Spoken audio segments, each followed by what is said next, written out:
Horror cinema is a fertile ground for exploring our deepest, most primal fears. These fears often stay with audiences long after the film ends. A recent analysis of Wes Craven's original The Last House on the Left sparked an interest in examining the psychology within this film and comparing it to its later remake. Both versions present a haunting journey that forces us to confront humanity's dark side and the profound extent of parental love. These films leave a lasting impression with their explicit violence, graphic content, and deeply unsettling psychological terror. At their core, they examine the terrifying idea of what happens when ordinary people reach their breaking point. As a fan of both versions of The Last House on the Left, watching them felt like an exhausting emotional roller coaster ride from start to end. Some scenes were so vivid and distressing that they were difficult to watch. However, the true horror lies not just in the on-screen brutality, but also in the deep emotional residue these films leave behind. What sets these movies apart from common slasher films is how skillfully they intertwine themes of family ties, revenge, and the moral ambiguity surrounding justice. While 1972's version is a groundbreaking work in filmmaking, its 2009 counterpart enhances what made its predecessor successful while offering a more polished reinterpretation, which I believe surpasses its original in terms of execution and emotional depth. Both versions share the same premise, a harsh tale of vengeance and survival. A family's tranquil life is shattered when their daughter Mary becomes the victim of Krug's brutal gang. After escaping her captor's clutches, an injured Mary unknowingly returns home where her attackers also find refuge, unaware that their host is related to their victim. After learning about what happened, Mary's parents execute a chilling revenge, showcasing raw and brutal justice. The 1972 film, directed by Wes Craven, was groundbreaking for its time. It pushed limits with its persistent violence and raw portrayal of human brutality. The 2009 remake remains faithful to the original narrative, but refines the story to offer a more modern interpretation with superior performances, improved pacing, and heightened emotional intensity. Craven's The Last House on the Left appears to originate from pure, unfiltered anger. Drawing inspiration from Ingmar Bergman's The Virgin Spring, the film forgoes any cinematic glamour in favor of a gritty filmmaking approach. Despite being filmed on a tight budget, the movie's aesthetic is rough, a quality that enhances its effectiveness. The violence shown feels real and immediate.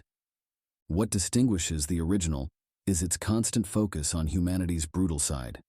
It doesn't avoid portraying horrifying acts, forcing viewers to face humanity's darkest sides. Mary's assault is graphically shown, an experience that proves hard to watch not just because of physical violence, but also due to Craven's depiction of subsequent psychological trauma. With its rawness making it feel like an attack on the senses, viewers are left emotionally drained by the end credits. Performances in the original may be less refined compared to those in the remake, but possess undeniable authenticity. David Hesse's portrayal of Krug is genuinely terrifying. His character enjoys his actions. His lack of regret makes him one of horror cinema's most unsettling villains ever. Mary's parents represent average middle-class individuals pushed beyond their boundaries. Their descent into revenge is both horrifying and cathartic. However, even this influential work has flaws. Sudden tonal shifts, notably including misplaced slapstick humor from two incompetent police officers, disrupt the film's tension and horror. These moments create an inconsistent experience that distracts viewers from the narrative. Despite these shortcomings, the film remains a landmark in horror cinema, with an influence that continues to resonate throughout the genre. The 2009 remake of The Last House on the Left, helmed by Dennis Iliadis, is a polished reimagining of Wes Craven's 1972 original. It keeps the key elements that made the first film a classic, but adds a more refined and emotionally charged story. This updated version stands out mainly for its exploration of the psychological and emotional consequences of violence. Unlike the unrefined, disorderly nature of the original movie, this remake takes a calculated approach to pacing and execution. It lets tension build slowly until it erupts into scenes of shocking intensity. This rhythmic progression lifts the film from mere shock value to a deep dive into human savagery. A notable improvement in this remake is its control over tone. The misplaced comedic breaks that marred the 1972 version are gone. Instead, it sustains an unrelenting sense of fear and suspense throughout. The graphic violence serves not just as a shock factor, but as meaningful storytelling, heightening emotional stakes rather than merely startling viewers. The acting in this remake also significantly surpasses its predecessor. Tony Goldwyn and Monica Potter, playing Mary's parents, deliver powerful performances that form the emotional core of the film. Their depiction of bereaved parents driven to revenge is both deeply touching and terrifyingly realistic. Their journey from helpless victims to avenging protectors creates both a heartbreaking and chilling story arc. Garrett Dillahunt fills David Hess's role as Krug with a controlled menace distinct from Hess's wilder portrayal. His Krug is scary because he exudes control. He knows exactly what he's doing and feels no regret for his horrific actions. One major difference between these two films lies in Mary's character development. Unlike her mostly passive role in the original movie, the remake gives Mary more power, with her actions crucial in driving the climax of the film.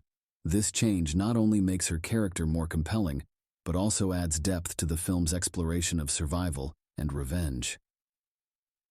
Both versions of The Last House on the Left probe into the unsettling theme of the human capacity for violence. They aren't just about a family seeking revenge. They explore how violence can change people both physically and mentally. The brutality inflicted on Mary and her friend is terrifying, but what's even more disturbing is how this violence incites further violence, driving Mary's parents to commit acts of retribution that are equally horrific. There's a clear separation in both films between Krug and his gang, the initial instigators of violence, and Mary's parents who seek justice for their daughter. But as the parents descend into their cycle of revenge, the boundary between right and wrong starts to fade. As viewers, we are left grappling with uncomfortable questions. Is violence ever justified? What would we do if put in a similar situation? And most troublingly, does vengeance turn us into monsters like those who committed the initial crime? This exploration of vengeance morality gives both films psychological weight. The horror isn't limited to graphic violence. It lies in how such savagery strips away humanity, exposing primal instincts. The transformation from ordinary people to brutal avengers is a journey into humanity's darkest corners. It's this psychological shift that makes The Last House on the Left deeply unnerving. At the heart of both versions of The Last House on the Left is parental love and vengeance, a parent's readiness to go to extreme lengths to protect or avenge their child. This theme takes these films beyond simple exploitation movies, giving them emotional depth. In the remake, this theme echoes even louder. It spends time building Mary's relationship with her parents before disaster strikes, showing love that makes the subsequent events all the more heartrending. Their plunge into violence isn't driven by a lust for revenge, but by an urgent need to set things right. The depiction of parental vengeance is both horrifying and cathartic. The parents' violence mirrors the brutality inflicted on their daughter, creating a disturbing parallel. Yet, there's a grim satisfaction in seeing justice served, however brutal it may be. Their actions are morally ambiguous, but the film urges viewers to empathize with them and understand their anger and need for revenge. The Last House on the Left, in both its original and remake versions, offers a viewing experience that can be difficult to stomach. The films use violence with such unflinching starkness that it often pushes the boundaries of what viewers can bear. However, it's not the sheer graphic nature of these scenes that gives them their impact, but rather the emotional weight they carry. This isn't violence for violence's sake. Each harsh act is deeply interwoven with emotion, whether it's Mary and her friend's tangible fear or her parents' boiling anger. In the 1972 version, this raw portrayal of violence significantly amplifies the film's shock factor. Its lack of polish lends an almost documentary-like realism to the movie, making violent scenes feel alarmingly real and immediate. Its 2009 remake maintains this rawness while presenting a more refined execution. Here, Violence isn't used to diminish, but to bolster emotional stakes. Audiences may find the explicit content overwhelming, yet this is where its effectiveness lies. These aren't movies meant for casual viewing. They demand your focus and force you to confront humanity's darkest tendencies. The unease triggered by such brutality serves a purpose. It intensifies the story's emotional punch and imprints itself permanently into your memory. The Last House on the Left remains an enduring horror narrative in both iterations. While the 1972 production is recognized as a groundbreaking cinema in all its raw intensity, its 2009 successor takes those elements that worked well in the original and refines them into a more emotionally charged interpretation. Both versions are deeply disturbing, not just due to their graphic violence, but also because they probe into humanity's darkest corners. As a viewer who was both repelled and captivated by these films, I found myself on an unforgettable emotional ride. At their heart, both versions explore parental love and revenge, a theme that infuses these films with emotional depth and psychological horror. While the original will always hold its place in horror film history, in my opinion, the remake surpasses it in execution and emotional impact. Both versions of The Last House on the Left are challenging to watch but are regarded as must-sees for any horror fan seeking narratives that not only shock, but also stimulate thought. These films will stay with you long after their end credits, haunting you with their relentless exploration of violence, vengeance, and the horrifying power of love. I reviewed the 1972 version of The Last House on the Left earlier on the channel. It is a splatter B-horror crime thriller that is 1 hour and 24 minutes long and is rated R. The Southern Underworld gave it 4 bloody knives.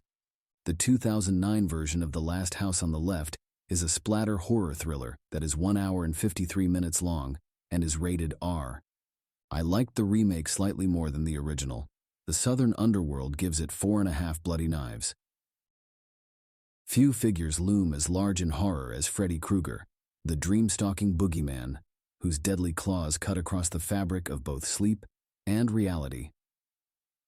Wes Craven's A Nightmare on Elm Street remains one of the most iconic and beloved horror films of all time, shaping the slasher genre with its terrifyingly original premise and unforgettable antagonist.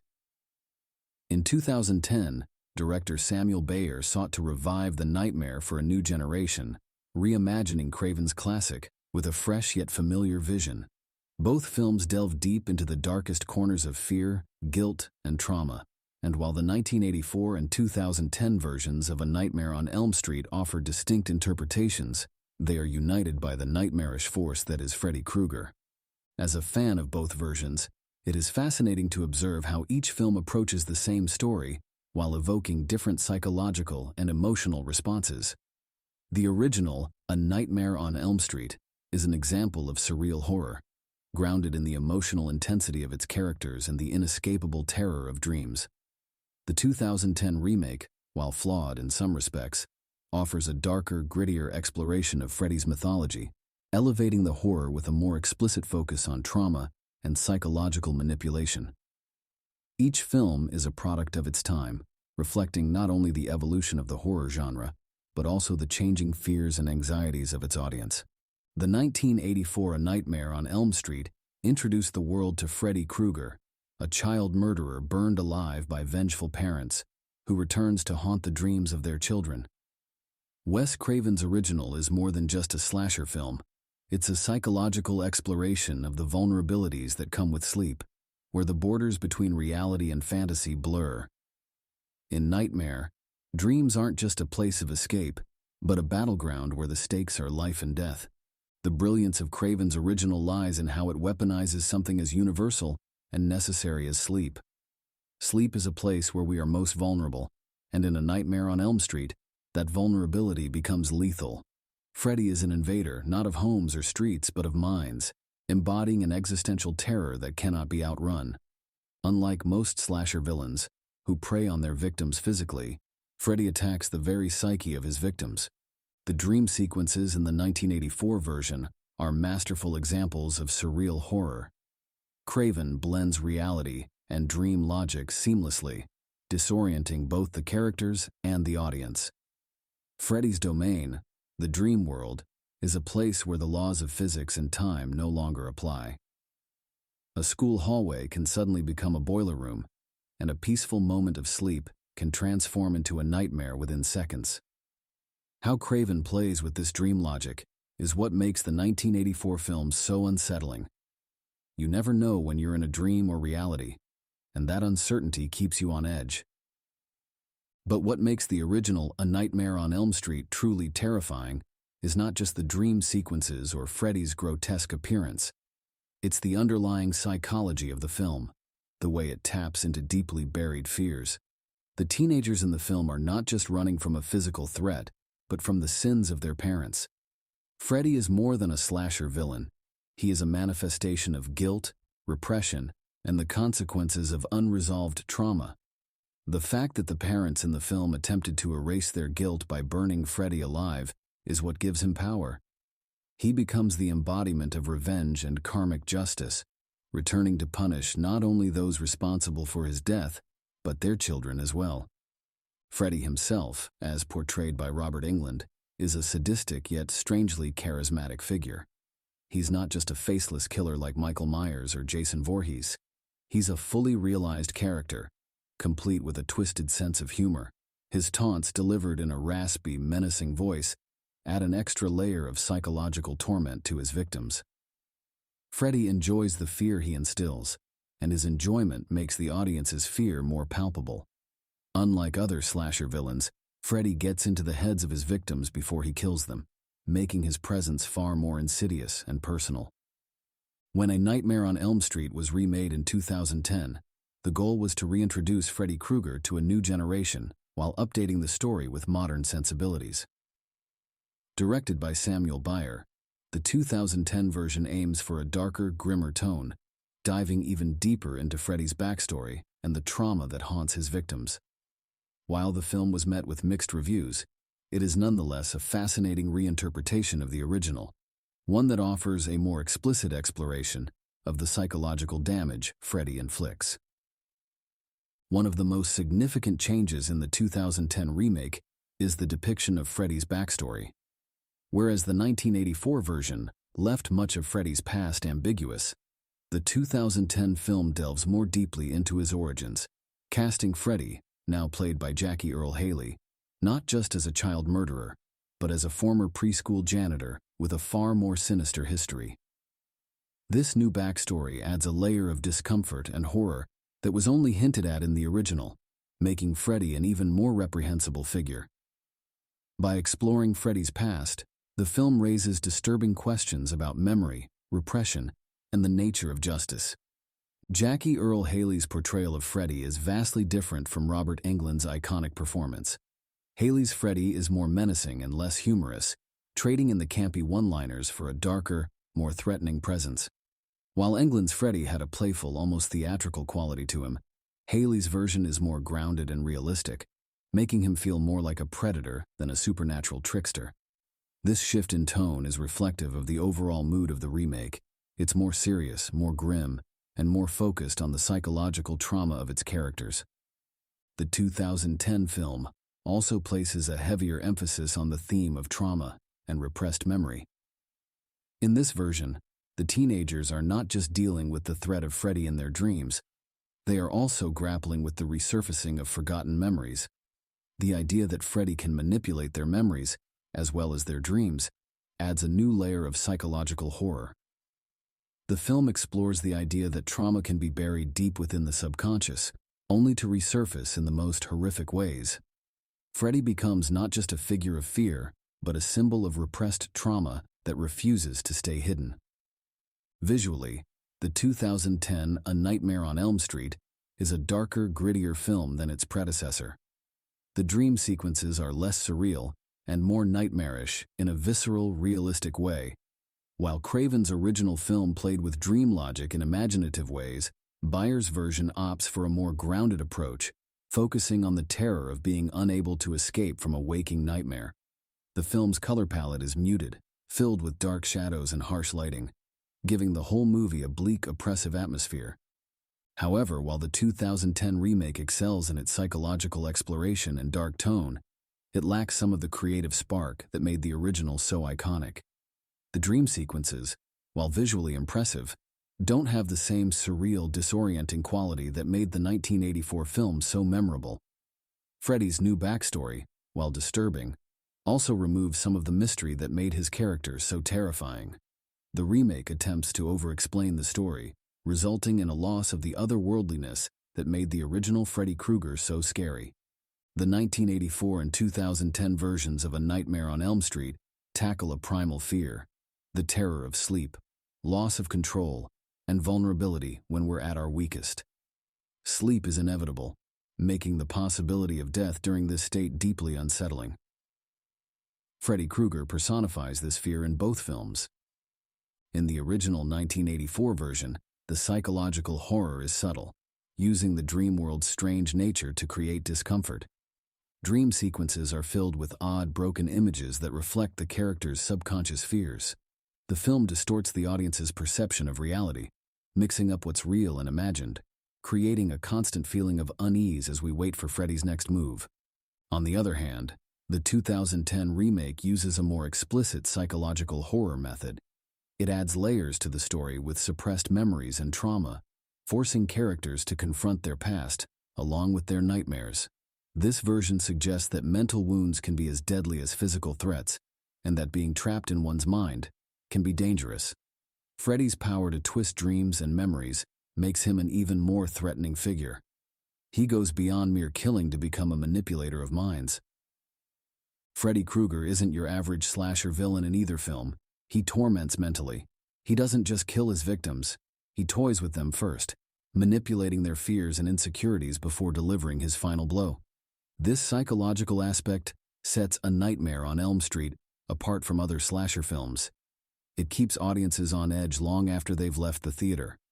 It's clear that the original A Nightmare on Elm Street is a landmark in horror cinema history. It introduced us to a new type of slasher villain who didn't just chase victims, but invaded their minds. Freddy Krueger has since become a horror icon, and his influence is seen in many later films and TV shows. The 2010 remake, while not as universally praised as the original, still had an impact. It brought Freddy Krueger back into the spotlight and introduced him to a new generation of horror fans.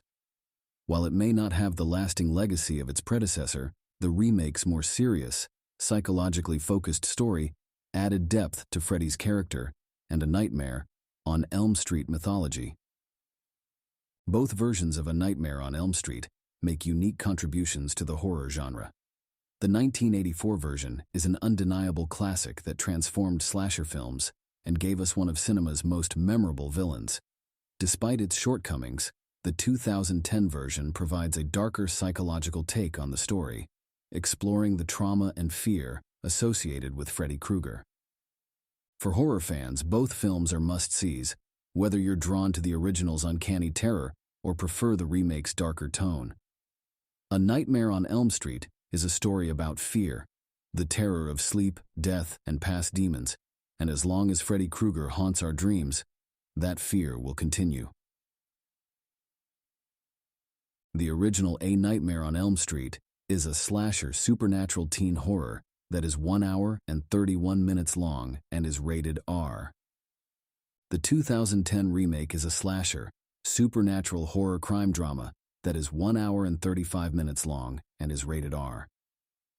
The Southern Underworld gives both versions 4 bloody knives.